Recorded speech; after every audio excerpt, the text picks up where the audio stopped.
বাংলাদেশকে বিশ্বকাপে ফেরালে ভারত ম্যাচ খেলবে পাকিস্তান। ভারতের মাটিতে খেলতে রাজি না হওয়ায় আসন্ন টি-20 বিশ্বকাপ থেকে বাদ দেওয়া হয়েছে বাংলাদেশকে। আইসিসির এই সিদ্ধান্তের প্রতিবাদে ভারত ম্যাচ বয়কট করেছে পাকিস্তান। তাতে ব্যাপক আর্থিক ক্ষতির মুখে পড়েছে আইসিসি। তাই পাকিস্তানকে তাদের সিদ্ধান্ত পুনরায় বিবেচনা করে অনুরোধ করা হয়েছে।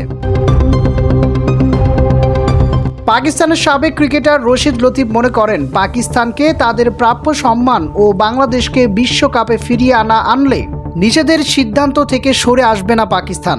তিনি জিও নিউজকে বলেন, পাকিস্তান তখনই কেবল ভারতের সঙ্গে ম্যাচ খেলবে যখন বাংলাদেশকে বিশ্বকাপে ফিরিয়ে আনা হবে এবং পাকিস্তানকে সম্মান দেওয়া হবে। ইউটিউব চ্যানেল কট বিহাইন্ডের রশিদ লতিফ বলেন, যত ইচ্ছা আইসিসিকে চিঠি লিখুন, পিসিবিকে কেন চিঠি লিখছো?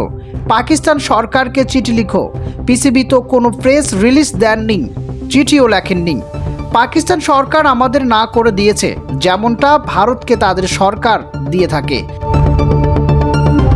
আমরা সরকারের অধীনস্থ, আমরা যেতে পারি না। তোমরা এসে আমাদের নিয়ে যাও আর বাংলাদেশকেও ডাকো, সব ঝামেলা এখানেই শেষ করো।